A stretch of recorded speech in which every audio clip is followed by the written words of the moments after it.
ஒரு பெரிய கூட்டத்தோட வாழ்ந்துட்டு இருக்கக்கூடிய ஒரு எறும்பை மட்டும் தனியா எடுத்துட்டு வந்து விட்டுட்டோம் அப்படின்னா, விட்டதுக்கு பிறகு அந்த எறும்பு எங்க போகுது, அது என்ன ஆகுதுன்னு நம்ம தூரத்துல இருந்து ஃபாலோ பண்ணோம் அப்படின்னா நமக்கு ஒரு விஷயம் புரியும்.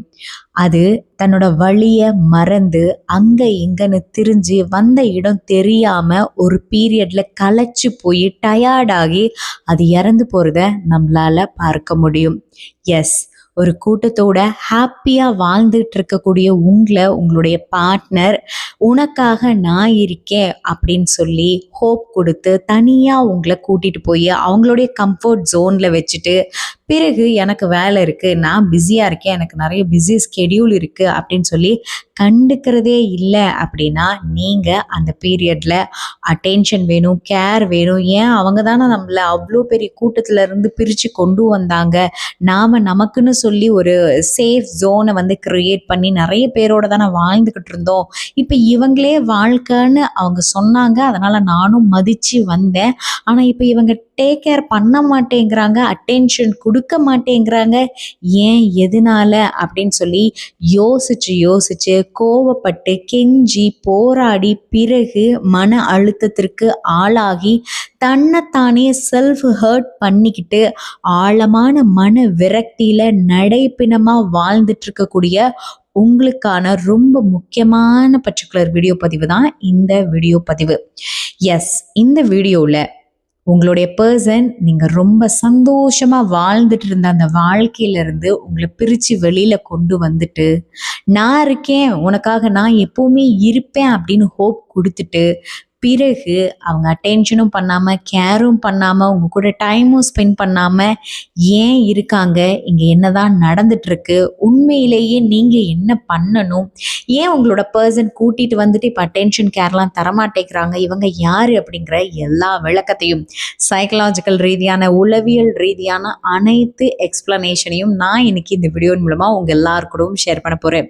ஸோ வீடியோக்குள்ளே போகிறதுக்கு முன்னாடி நீங்கள் இன்னும் நம்மளோட சேனலை சப்ஸ்கிரைப் பண்ண மறந்துட்டு வீடியோஸ் பார்த்துட்ருக்கீங்க அப்படின்னா மறக்காமல் நம்மளோட சேனலை சப்ஸ்கிரைப் பண்ணி வச்சுக்கோங்க. அது மட்டும் இல்லாமல் நான் நிறைய பேருக்கு லா ஆஃப் அட்ராக்ஷன் ரிலேட்டடான கிளாஸஸ் எல்லாம் ப்ரொவைட் பண்ணிகிட்ருக்கேன். Relationship attract, money attract, job attract, இது போன்ற கிளாஸஸ்லாம் ப்ரொவைட் பண்ணுறேன். அண்ட் தென் கப்பிள் கவுன்சிலிங், ஒரு ரிலேஷன்ஷிப்பை எப்படி நம்ம ஹெல்த்தியாக வச்சுக்கிறது, ரெட் ஃப்ளாகை எப்படி க்ரீன் ஃப்ளாகாக மாற்றுறது, மாற்ற முடியுமா, மாற்ற முடியும்னா நாம் எவ்வளோ ரிவேர்ஸ் சைக்காலஜியெல்லாம் அப்ளை பண்ணலாம் அப்படிங்கிற மாதிரியான நிறைய கிளாஸஸ் அண்ட் கவுன்சிலிங்லாம் ப்ரொவைட் பண்ணிகிட்ருக்கேன். அண்ட் தென் ரொம்ப முக்கியமானது ஹிப்னோதெரப்பி ஹீலிங், ஆழ் மன சிகிச்சை நான் கொடுத்துட்ருக்கேன். பழைய தேவையில்லாத கழிவுகளை நீக்கி புதிய அழகான வாழ்க்கையை நம்ம லீட் பண்ணுறதுக்கான ரொம்ப முக்கியமான தெரப்பி தான் hypnotherapy healing and mindfulness coaching. ஒருவேளை உங்களுக்கும் இது போன்ற கிளாஸஸ் அண்ட் கவுன்சிலிங்கில் ஜாயின் பண்ணணும்னு விருப்பம் இருக்குன்னா கீழே டிஸ்பிளே ஆகிட்டு இருக்கக்கூடிய நம்மளுடைய வாட்ஸ்அப் கான்டாக்ட் நம்பருக்கு மெசேஜ் பண்ணுங்கள். ஓகே ஃபைன், வீடியோக்குள்ளே போயிடலாம். கூட்டத்தோட வாழ்ந்துக்கிட்டு இருக்கக்கூடிய உங்களை தனியாக கூட்டிகிட்டு வந்துட்டு அட்டென்ஷனும் தராமல் கேரும் தராமல் தன்னை விட்டு விலகி போகவும் விடாமல் கூடவே வச்சுக்கிட்டு மன அழுத்தத்துக்குள்ளேயும் மன விரக்திக்குள்ளேயும் உங்களை ஒரு பர்சன் ஆளாக்கிட்டு இருக்காங்க அப்படின்னா, எஸ், இதுதான் ஒரு நார்சிஸ்ட் நமக்கு கிரியேட் பண்ணக்கூடிய டேர்ம்ஸ். அந்த எறும்பு மாதிரி தான் நம்மளோட வாழ்க்கை இருக்கும். அதாவது எறும்பு பார்த்தீங்க அப்படின்னா தனிப்பட்ட முறையில் அதுக்கு பெரிய புத்திசாலித்தனம் அப்படிங்கிறதெல்லாம் இருக்காது. அப்படி இருக்கும்போது அதுக்கு தைரியமே அதனுடைய கூட்டம் தான். ஓகேங்களா? அந்த எறும்புக்கு அப்படின்னு சொல்லி தனி தைரியம் எல்லாம் கம்மி தான். ஆனா அது கூட்டத்தோட சேர்ந்துருச்சு அப்படின்னா அதனால எல்லா விஷயத்தையுமே சாதிக்க முடியும் அப்படிங்கிற ஒரு நம்பிக்கையில அந்த எறும்பு வந்து வாழ்ந்துகிட்டு இருக்கும். அப்படி இருக்கும்போது அந்த எறும்பை தனியா பிடிச்சிட்டு போய் விட்டுட்டோம் அப்படின்னா அந்த எறும்புக்கான கான்ஃபிடென்ட் உடஞ்சிரும். அந்த எறும்புக்கு எதையும் சாதிக்க முடியும் அப்படிங்கிற அந்த எண்ணம் போயிடும். அப்படி இப்படின்னு அலைஞ்சு திரிஞ்சு அது இறந்தே போயிடும். ஓகேங்களா? ஸோ இது மாதிரி தான் ஒரு பர்சன், நார்சிஸ்டுக்கு இரையாகக்கூடிய ஒரு பர்சன் எப்படி இருப்பாங்கன்னா, தனக்கு தைரியம் பெருசா இல்லைன்னு அவங்களுக்கு தெரியும். நல்லா புரிஞ்சுக்கோங்க கான்செப்டை. ஆனா ஒரு கூட்டத்தோட இருந்தோம் அப்படின்னா நம்ம தனி திறமையானவங்களா தைரியமானவங்களா தெரியும், ஷோ பண்ணுவோம். கரெக்டா? ஸோ அதனால நாமளே நம்மளுடைய இயல்பு தெரிஞ்சோ தெரியாமலையோ, ஆக்சுவலி சில பேருக்குலாம் வந்து இன்டென்ஷனோட தெரியாது நமக்கு வந்து பெரிய திறமை இருக்குன்னு நாமளே நினைச்சிட்டு இருப்போம். ஆனா நம்ம ஒரு கூட்டத்தோட இருக்கும்போது தான் திறமையா இருக்கிறோம், ஃப்ரெண்ட்ஸோட இருக்கும்போது தான் திறமையா இருக்கிறோம், தைரியமா இருக்கிறோம் அப்படிங்கிறதே ஆஃப்டர் தட் மூமெண்ட்ல தான் தெரியும். ஸோ இப்போ நம்ம வீக்கா இருக்கோம், ஆனா கூட்டத்தோட இருக்கும்போது தைரியமா ஃபீல் ஆகுது அப்படிங்கும்போது நம்மள அறியாமலேயே நம்ம ஒரு கூட்டத்தை சேர்த்துக்கிட்டு ஹாப்பினஸை கிரியேட் பண்ணிக்கிட்டு வாழ்ந்துகிட்டு இருப்போம். ஸோ இப்படி இருக்கிற ஒரு பர்சனை நார்சிஸ்டால ரொம்ப நல்லாவே தெளிவாவே இனம் கண்டுபிடிக்க முடியும். ஓகேங்களா? அவங்க யோசிப்பாங்க, ஓகே இவங்க நமக்கான இறை, கரெக்டா? இவங்க தான் நம்மளுடைய இறை. ஆனா கூட்டத்தோட இருந்துக்கிட்டு அவங்க என்ன பண்ணிட்டு இருக்காங்க, ஸ்ட்ராங்கா இருக்காங்க. அப்போ அவங்கள கூட்டத்துல இருந்து வெளியில கொண்டு வரணும் அப்படின்னு சொல்லி நிறைய லவ் பாம் பண்ணுவாங்க. அண்ட் தென் நிறைய நமக்கு அப்ரிஷியேஷன், காம்ப்ளிமெண்ட்ஸ், அட்டென்ஷன், கேர் இது எல்லாத்தையும் கொடுத்து நம்மள ரொம்ப ரொம்ப நல்லா கம்ஃபர்டபுளாக ஃபீல் பண்ண வைப்பாங்க. அந்த நேரத்தில் நாமளே என்ன பண்ணுவோம்னா, அந்த கூட்டத்தை பற்றி நாமளே வந்து சில நேரங்களில், எல்லாருமே அப்படி பண்ணுவோமான்னு தெரியாது, பட் சில நேரங்களில் நான் இருக்கேன்ல அந்த கூட்டம் வந்து இவ்வளோ மோசமானது தெரியுமா அப்படின்னு நாமளே வாய் விட்டுருவோம். அப்போ வாய் விடும்போதோ இல்லை அந்த கூட்டத்தில் ஏதாவது நமக்கு பிரச்சனை வரும்போதோ நம்ம வந்து அதை போய் நம்ம பார்ட்னர் கிட்ட ஷேர் பண்ணுவோம், நான் இருக்க இடத்துல வந்து எனக்கு இந்த மாதிரிலாம் பிரச்சனை நடக்கு தெரியுமான்னு. இதுதான் சாக்குன்னு அவங்களும் என்ன பண்ணுவாங்கன்னா அதை அழகாக டியூன் பண்ணி அவங்க அந்த கூட்டத்துலேருந்து உங்களை அப்படியே பிரித்து எடுத்துகிட்டு வந்துடுவாங்க. ஒன்று நீங்களே வந்து என் கூட்டம் இப்படி இருக்கு, நான் வாழ்ந்துகிட்டு இருக்க சரௌண்டிங் இப்படி இருக்குன்னு நீங்களே வந்து விட்டு கொடுத்துருவீங்க. இல்லை அப்படின்னு சொன்னா உங்களுக்கு ஏதாவது அங்கே பிரச்சனை நடக்கும், அதை போய் டிஸ்கஸ் பண்ணணுமே பார்ட்னர் கிட்ட அப்படின்னு சொல்லி டிஸ்கஸ் பண்ணுவீங்க. அதை அவங்க ஆயுதமா பயன்படுத்திப்பாங்க. ஓகேங்களா? ஸோ அந்த பீரியட்ல உங்களோட மனசு பார்த்தீங்கன்னா பயங்கரமா ட்ராஜடிக்குள்ள ஆளாகி ரொம்ப ஹோப் எல்லாம் இழந்து ரொம்ப மனக்காயத்தோட இருப்பீங்க. அந்த நேரத்துல தான் இவங்க ஹோப் கொடுப்பாங்க. நான் இருக்கேன் உனக்காகன்னு சொல்லுவாங்க. நீ எல்லாரையும் விட்டுட்டு விலகி வந்தாலும் நான் உனக்காக துணையா இருப்பேன், அம்மாவா அப்பாவா சொந்த பந்தமா ஃப்ரெண்ட்ஸா எல்லாமுமா நான் இருப்பேன் அப்படின்னு சொல்லுவாங்க. ஸோ நீங்களும் எல்லாரையும் விட்டு விலகி வருவீங்க. அதற்கு பிறகு அவங்களும் கண்டுக்க மாட்டாங்க, தனியா விட்டுருவாங்க. பிஸியா இருக்கேன், பிஸி ஸ்கெடியூல் இருக்கு அப்படின்னு சொல்லுவாங்க. அது உண்மையா பொய்யா அப்படிங்கிறதையே நீங்க தேடிக்கிட்டு இருப்பீங்க. அடுத்தது ட்ராமா பண்றாங்களா அப்படின்னு ஒரு பக்கம் தோணும், குழப்பத்துக்குள்ள ஆளாயிடுவீங்க. ஸோ மனசு பார்த்தீங்க அப்படின்னா அழமோதிக்கிட்டே இருக்கும், பாசம் தேடிக்கிட்டே இருக்கும். ஏன் இப்படி ஆச்சு, ஏன் இப்படி பண்ணிட்டாங்க, அவங்க கூட ஏமாத்திட்டாங்களா, அவங்க ஏமாத்துவாங்கன்னு நான் நம்பவே இல்லையே, அப்படிலாம் எனக்கு தோணவே இல்லையே, அவங்க எந்த பாயிண்ட்லயும் ஏமாத்துற ஆள் கிடையாதே, அவங்க ரொம்ப நல்லவங்களாச்சே அப்படின்னு ஒரு சில நேரம் தோணும். சில நேரங்கள்ல ஒருவேளை பாசமே இல்லையா, இப்படி விட்டுட்டு போயிட்டாங்களே, நான் இதே இடத்துல நின்றுட்டு இருக்கேனே, அப்ப நான் வருத்தப்படுவேன், கவலைப்படுவேன், அவங்களுக்கு கொஞ்சம் கூட கேர் அக்கறை இல்லையா அப்படின்னு சொல்லி சில கேள்விகள் ஓடிக்கிட்டு இருக்கும். ஸோ இந்த ரெண்டு விஷயமும் திரும்ப திரும்ப உங்களுக்குள்ள ஓடும் பொழுது உங்களுக்குள்ள ஒரு ரூமினேஷன் உருவாக ஆரம்பிச்சிடும். ஸோ இது ரிப்பீட்டடா நடக்க நடக்க என்ன ஆகும், உங்களுடைய அடையாளத்தை நீங்க இழந்துருவீங்க. அந்த எறும்பு மாதிரி. அந்த எறும்பு கதையே பார்த்தீங்கன்னா அதுக்காக தான் நான் சொன்னேன். நம்ம எங்க வந்திருக்கோம்னு அதுக்கு தெரியாது, எங்க இருக்கிறோம்னு தெரியாது. அதை தேடி அதை தெரிஞ்சு டயர்டாகி மனசு பார்த்தீங்கன்னா ஒரு பீரியட்ல விட்டுரும் அந்த எறும்பு. ஸோ அது மாதிரியான மனநிலைக்கு உங்களை ஆளாக்கிடுவாங்க. ஸோ இந்த பர்டிகுலர் விஷயத்தை ஏன் ஒரு நார்சிஸ்ட் பண்றாங்க, ஒரு நார்சிஸ்டுக்கு இதுல இருந்து என்ன கிடைக்குது, அவங்கள ஏன் நம்ம நார்சிஸ்ட்னு சொல்றோம் அப்படிங்கிற எல்லா விளக்கத்தையும் பார்க்கலாம். பாருங்க, நீங்க அவங்களுக்கு ஏன் இரையாகிறீங்க அப்படிங்கிறத பார்க்கலாம். அதாவது உங்களை ரொம்ப பிடிக்கும். எதை பிடிக்கும் அப்படின்னா, நீங்க யாரு அப்படிங்கிறது அவங்களுக்கு நல்லாவே தெரியும். நிறைய பேர் வந்து உள்ளுக்குள்ள சாஃப்ட் கேரக்டர், பயந்தாங்கொலி உள்ளுக்குள்ள இருப்பான். ஆனா வெளியில காமிக்கிறது ரூடு மாதிரியும், ரகடான விமன் மாதிரியும், மென் மாதிரியும் அதை வந்து ப்ரொஜெக்ட் பண்ணிட்டு இருப்பாங்க. ஆனா உள்ளுக்குள்ள பாத்தீங்கன்னா பயங்கரமான கவலைக்கிடமான ஒரு இன்னர் சைல்டு ஒன்று உள்ள துடிச்சுக்கிட்டு இருக்கும். அது யாராவது நம்மளை கேர் பண்ண மாட்டாங்களான்னு ஏங்கிக்கிட்டு இருக்கும். அது யாருக்காகவாவது இரையாகிறதுக்காகவே வெயிட் பண்ணிட்டு இருக்கும். ஸோ இதை தான் ஈஸியாக அவங்க டார்கெட் பண்ணுவாங்க. இது வந்து நீங்கள் வந்து தைரியமான ஆள் மாதிரி நீங்கள் என்னதான் போர்வையை போட்டு வச்சிருந்தாலுமே கூட நார்சிஸ்டுக்கு அது கரெக்டாக அந்த ஜாடிக்கேற்ற மூடிங்கிற மாதிரி நல்லாவே அவங்களுக்கு விசிபிளாக தெரியும். ஸோ அந்த நேரத்தில் நீங்கள் பலவீனமாக இருக்கீங்க இல்லையா, அந்த நேரத்தை அவங்க டார்கெட்டாக யூஸ் பண்ணி பார்த்தீங்கன்னா உங்களோட அட்டென்ஷன், உங்களோட வேலிடேஷன், நீங்கள் கொடுக்குற ஹோப், நீங்கள் அவங்கள நம்பியே இருக்கிறது, அந்த அட்டாச்மெண்ட்டுக்குள்ளே உங்களை வந்து கொண்டு போயிடுவாங்க. ஓகேங்களா? அதாவது இந்த இறைக்கு நம்ம இப்ப வந்து அட்டென்ஷன் குடுக்கலாம். இப்ப வந்து ஹோப் குடுக்கலாம். இந்த மாதிரி எல்லாம் பண்ணி, எமோஷனல் அட்டாச்மென்ட்க்குள்ள உங்க மனச வந்து கொஞ்சம் கொஞ்சமா மாத்தி எடுத்துட்டு போயிருவாங்க. உங்களுக்கு நார்மல் மாரி தான் தெரியும். இதெல்லாம் நார்மலா தான் நடந்துச்சு. ஒரு ஷார்ட் பீரியட்ல நான் அவங்கள நம்பிட்டேன். ஒரு ஒரு லாங் பீரியட்ல அவங்கள நம்பினேன் அப்படின்னு ஒரு இயல்பான விஷயத்தலாம் உங்களுக்கு புரியும்.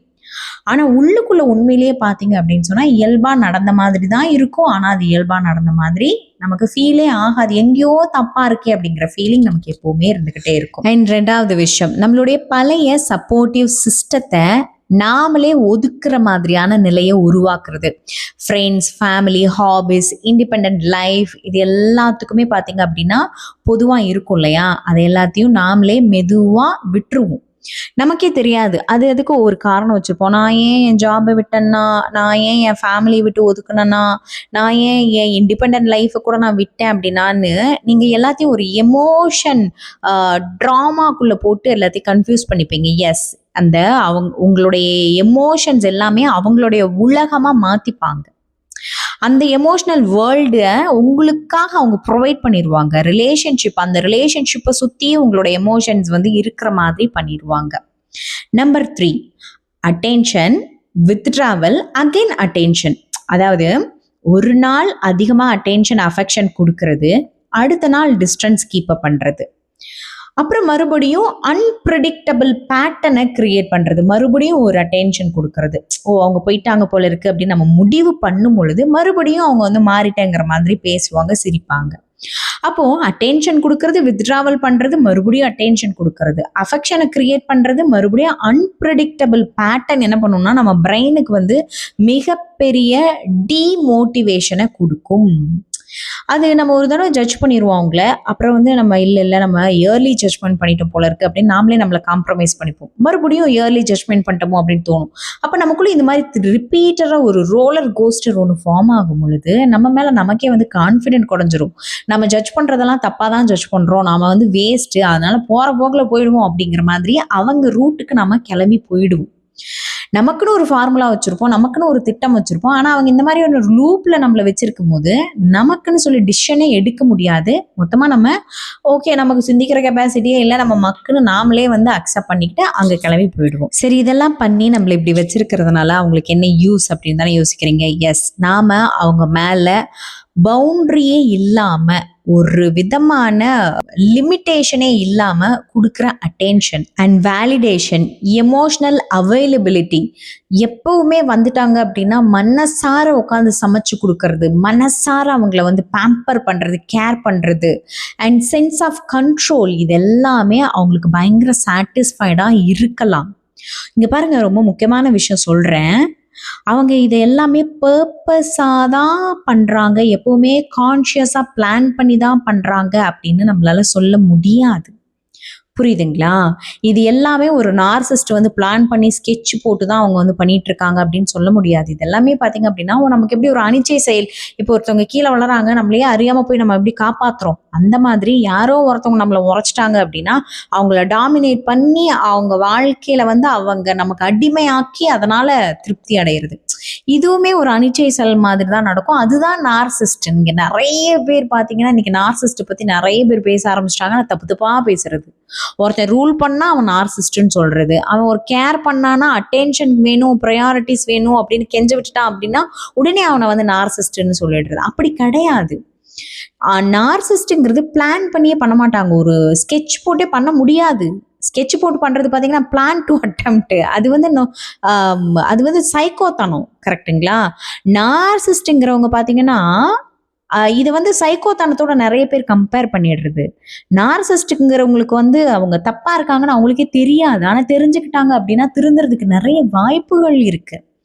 நிறைய பேர் பார்த்தீங்கன்னா இந்த இடத்துல தப்பு தப்பா சொல்லி நிறைய பேருக்கு நிறைய குளறுபடியான புரிதலை வந்து உருவாக்கிடுறாங்க. அப்படி கிடையாது. நம்ம எல்லாருக்குள்ளேயும் ஒரு விதமான ஓரளவுக்கு இருக்கக்கூடிய நார்சிஸ்ட் தன்மை இருக்கு. ஆனா அது நம்ம எப்போல்லாம் செல்ஃப் ப்ரொடெக்ஷன் பண்ணிக்கிறோமோ, எப்பெல்லாம் வந்து பாத்தீங்கன்னா டிஃபென்ஸ் மெக்கானிசம் ஆக்டிவேட் ஆகுதோ அப்பெல்லாம் வந்து நம்ம அதை அப்ளை பண்ணிக்கிட்டு தான் இருக்கோம். என்ன இந்த இடத்துல பாத்தீங்கன்னா ரொம்ப அளவுக்கு அதிகமான சுயநலமும் அளவுக்கு அதிகமான ஆளுமையும் மனநிலையும் எந்த இடத்துலையுமே அடுத்தவங்களை ஜெயிக்க விட்டுறக்கூடாது அப்படிங்கிறதும், செல்ஃப் திருப்திக்காக தன்னுடைய சுய திருப்திக்காக எந்த எல்லைக்கு வேணாலும் போறவங்க நார்சிஸ்ட் அப்படின்னு நம்ம லேபிள் பண்ணலாம். அதுலேயே 4-5 கேட்டகரி இருக்கு. அதை பத்தி நான் அடுத்த வீடியோவில் தரேன். அதனால சும்மா ஒருத்தவங்க அழுவு விட்டாங்க, சும்மா ஒருத்தவங்க சைலண்ட் ட்ரீட்மெண்ட் கொடுக்குறாங்க, சும்மா வந்து ஒருத்தவங்க இது 1 தடவை 2 தடவை நடந்த உடனே அவங்கள நார்சிஸ்ட்னு சொல்றது நாட் ரைட். புரியுதுங்களா? நான் முன்னாடியே கண்டுபிடிச்சிட்டேன் அப்படின்லாம் நார்சிஸ்ட்டை நம்ம வந்து ஜட்ஜ் பண்ண முடியாது. ஸோ இங்க பாருங்க, நம்ம முன்னாடி மேல பார்த்தோம் இல்லையா, இது எல்லாமே அவங்க ஒரு பர்பஸோட கான்ஷியஸ் பிளானோட தான் எல்லாருமே பண்ணுவாங்க அப்படின்னு நம்ம சொல்ல முடியாது. ஸோ உங்களை தனிமைப்படுத்தி பயங்கரமா உங்களை கண்ட்ரோல் பண்ணி கஷ்டப்படுத்தணும் அப்படிங்கிறது அவங்க பிளான்லயும் இருக்காது.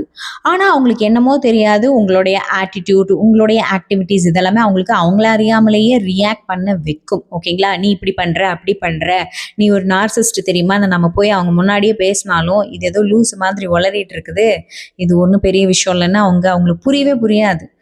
என்னமோன்னு சொல்லிட்டு இருக்காங்க, நம்ம ஒன்றும் அப்படிப்பட்டவங்க கிடையாது அப்படின்ட்டு அவங்க ஸ்கிப் பண்ணிடுவாங்க. அண்ட் ரொம்ப முக்கியமான விஷயம், இதை வந்து உடனே நம்ம நார்சிஸ்ட்னு முடிவு பண்ணக்கூடாது. அதுக்கு பதிலாக பார்த்தீங்கன்னா சில பேர் பார்த்தீங்கன்னா லேர்ன்டு ரிலேஷன்ஷிப் பேட்டர்ன்ல இருப்பாங்க.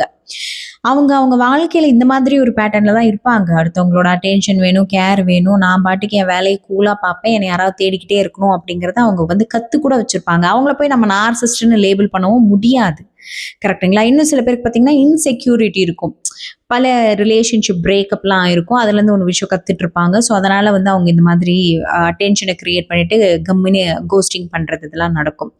ஸோ இந்த மாதிரியான இருக்கிற எல்லாரையுமே வந்து நம்ம நார்சிஸ்ட்னு சொல்ல முடியாது. அவங்களுக்குள்ள ஈரம் இருக்குது அப்படின்னா அவங்க நார்சிஸ்ட் எப்படி நம்ம வந்து அதை லேபிள் பண்ண முடியும்? கரெக்டுங்களா? ஸோ நார்சிஸ்ட்டை வந்து சைக்கோபேத் வரைக்கும் கொண்டு போய் நம்ம வந்து நிலைநிறுத்துறது வந்து நாட் ரைட். சப்போஸ் முன்னாடி நம்ம பார்த்த 4 சிம்டம்ஸும் நம்ம லைஃப்ல நடந்துட்டே இருக்கு, திரும்ப திரும்ப நம்ம மனசு ரொம்ப கவலைக்குள்ள ஆளாயிட்டு இருக்கு அப்படின்னு சொன்னா நீங்க அந்த இடத்துல அவங்க ஒரு நார்சிஸ்ட் அப்படிங்கிறத கன்ஃபார்ம் பண்ணலாம். சரி, ஓகே, கடைசியா என்னதான் நடக்கும், நம்ம வாழ்க்கையில் என்னதான் நடக்கும் அப்படின்னு கேட்டிங்கன்னா, எஸ், நம்ம ஃபோக்கஸ் எல்லாமே அவங்க என்ன செய்கிறாங்க, அவங்க என்ன விரும்புகிறாங்க, அவங்க என்ன அடுத்து செய்ய போகிறாங்க, இதுக்கப்புறம் நான் என்ன செய்ய போகிறேன் அப்படிங்கிற ஒரு மிகப்பெரிய ரூமினேஷனுக்குள்ளே மாட்டிப்பீங்க.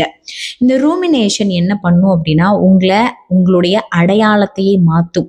உங்களோட கான்ஃபிடென்ஸ் டோட்டலாக பாதிக்கப்பட்டுரும், உங்களோட பீஸ் அதுவும் பாதிக்கப்பட்டுரும். ஒருத்தவங்க நம்மளை சுற்றியே வர வைக்கணும் அப்படிங்கிறதுக்காக உங்களுடைய பீஸ் எல்லாமே காணாம போயிடும். ஸோ நார்சிஸ்ட் கிட்ட நீங்க ஃபைட் பண்ணி அந்த இடத்துல ஜெயிக்கிறதுக்கு பதிலாக உங்களோட பீஸையும் உங்களோட கான்ஃபிடென்ட்டையும் பத்திரப்படுத்துறது தான் புத்திசாலித்தனம்.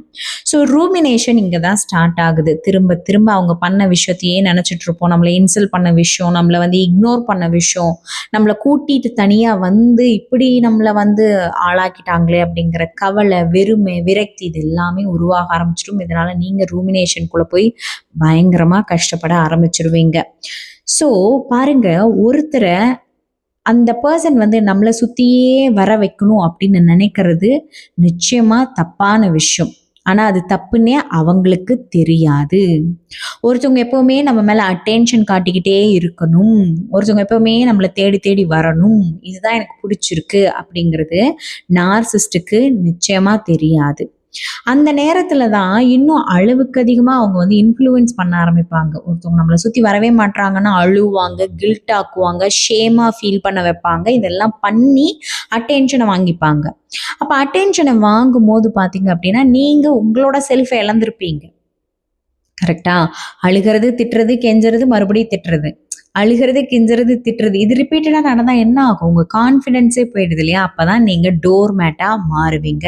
எஸ், நம்மளுடைய எமோஷனல் ஆக்சிஜனே அவங்க தான் அப்படிங்கிற மாதிரி நம்ம மாறிடுவோம். அப்ப நம்ம டோர் மேட் சிண்ட்ரோம்குள்ள ஆளாகிருப்போம். ஓகேங்களா? ஒரு நார்சிஸ்ட் பாத்தீங்க அப்படின்னா அவங்கள வந்து நம்ம ரூடா இருக்கேன், நான் வந்து ஆல்ஃபா அப்படியெல்லாம் வச்சுட்டு காட்டிட்டுலாம் இருக்க மாட்டாங்க. அவங்களுக்கே தெரியாது. சில நேரங்கள்ல விக்டிம் கார்ட் ப்ளே பண்ணுவாங்க. சில நேரங்கள்ல ரூட் கேரக்டர் ப்ளே பண்ணிட்டு இருப்பாங்க. அப்போ யாரு எதுல எந்த விதத்துல நார்சிஸ்டா இருக்காங்கன்னே நம்மளால புரிஞ்சுக்க முடியாது. சில நேரம் கேஸ் லைட் பண்ணுவாங்க. பழிய வந்து ப்ளேம் ஷிஃப்ட் பண்ணிட்டு இருப்பாங்க. ஸோ இனம் கண்டுபிடிக்கிறது ரொம்ப கஷ்டம். புரியுதுங்களா?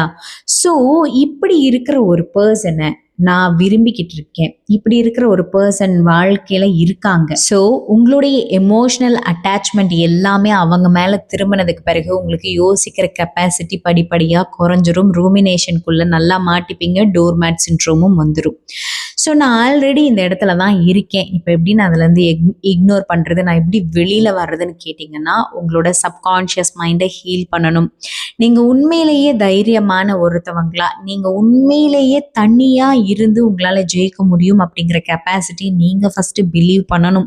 நான் தனியாக வந்துட்டேன், என் கூட்டத்தை விட்டுட்டு நான் வெளியில் வந்துட்டேன், அதனால் இவங்க என்னை கூட்டிகிட்டு வந்துட்டாங்க, இப்போ போகிறதுக்கு வழி இல்லையே அப்படின்னு நீங்கள் யோசிச்சிங்க அப்படின்னா கண்டிப்பாக இங்கே தான் மாட்டிட்டு முழிச்சுட்ருப்பீங்க. ஸோ உங்களை நீங்கள் வெளியில் எடுத்துகிட்டு வர்றதுக்கு நீங்கள் முதல் படி தைரியமாக வச்சே ஆகணும். அப்போ தான் உங்களால் இதிலேருந்து வெளியில் வர முடியும். இல்லை நான் நிறைய ட்ரை பண்ணுறேன், ஆனால் என்னால் வெளியில் வர முடியல, என்னோடய அடையாளமே மாறி போச்சு, என் பீஸ் போச்சு, என்னோடய கான்ஃபிடென்ஸ் போச்சு, என் பர்சனை நினச்சி நான் உருகிட்டு இருக்கேன், அவங்க என்ன ஹர்ட் பண்ணாலும் எனக்கு அவங்க வேணும்னு தான் தோணுது அப்படின்னா நீங்கள் ஆள் மன ரீதியாக ரொம்பவுமே பாதிக்கப்பட்டிருக்கீங்க அப்படின்னு அர்த்தம். ஸோ உங்களுக்கு அவங்க வேணுமா வேண்டாமாங்கிற டெசிஷன்லாம் அப்புறமா எடுங்க. அதுக்கான கெப்பாசிட்டி இப்போ உங்களுக்கு இல்லை. அதற்கு பதிலாக இப்போ நீங்கள் பண்ண வேண்டியதெல்லாம் உங்களுடைய எமோஷ்னல் ஸ்ட்ரென்த்தை நீங்கள் ஸ்டெபிள் பண்ணணும். அதுக்கு நீங்கள் பவர் கொடுக்கணும், உயிர் கொடுக்கணும். அதற்கு பிறகு நீங்கள் நல்லா நார்மல் ஆனதுக்கு பிறகு நார்சிஸ்டாக அவங்க இல்லையான்னு ஜட்ஜ் பண்ணலாம். நார்சிஸ்டாக இருக்காங்க அப்படின்னா அதுலேருந்து வெளியில் வரலாமா, வேணுமா வேண்டாமான்னு முடிவு பண்ணலாம். ஆனால் அதுக்கு முன்னாடி உங்கள் மென்டல் ஹெல்த் ரொம்ப ரொம்ப ரொம்ப முக்கியம். உங்கள் மென்டல் ஹெல்த் வந்து அன்ஸ்டேபிளாக இருக்கும் பொழுது நார்சிஸ்ட் இன்னுமே அக்சஸ் பண்ணுறதுக்கு ஹெல்ப்ஃபுல்லாக தான் இருக்கும். அதை நீங்களே அந்த ஆப்பர்ச்சுனிட்டியை உருவாக்கி கொடுக்காதீங்க. ஓகே ஃபைன், நான் நார்சிஸ்ட் கிட்ட இருந்து வெளியில் வரணும்னு முடிவு பண்ணிட்டேன், ஆனால் என்னால் வெளியில் வர முடியல, யாருடைய ஹெல்ப்பாவது வேணும் அப்படின்னு உங்களுக்கு தோணுதுன்னா, நான் நிறைய பேருக்கு ரிலேஷன்ஷிப் ரிலேட்டடான கவுன்சிலிங்லாம் ப்ரொவைட் பண்ணிட்டு இருக்கேன். ஒரு நார்சிஸ்ட்டை எப்படி ஹேண்டில் பண்ணுறது, அவங்களுடைய ரெட் ஃப்ளாக் எல்லாத்தையும் எப்படி க்ரீன் ஃப்ளாகாக மாற்றுறது, ஒரு நார்சிஸ்ட்டை ஹெல்தியான பர்சனாக மாற்றுறதுக்கு நம்ம என்னென்ன மாதிரியான ரிவேஸ் சைக்காலஜி எல்லாம் ஃபாலோ பண்ணணும் அப்படிங்கிற மாதிரியான நிறைய கவுன்சிலிங்லாம் ப்ரொவைட் பண்ணுறேன். ஒருவேளை உங்களுக்கும் தேவைப்படுதுன்னா வாட்ஸ்அப்பில் மெசேஜ் பண்ணுங்கள். நான் 2 புத்தகங்கள் எழுதியிருக்கேன். ஒன்று பேராற்றலின் பிறப்பிடம், மற்றொன்று உறக்கத்தின் உளவியல். இந்த 2 புத்தகங்களையும் நீங்கள் வாங்கி படிக்கணும்னு நினைக்கிறீங்கன்னா புத்தகம் ஃப்ளிப்கார்ட், அமேசான், நோஷன் ப்ரெஸ் அப்படிங்கிற 3 தளங்கள்லாம் அவைலபிள் இருக்கு. விருப்பம் இருக்குன்னா புத்தகத்தை வாங்கி படிச்சுட்டு உங்களோட கமெண்ட்ஸ் எங்கிட்ட ஷேர் பண்ணுங்கள். தேங்க்யூ.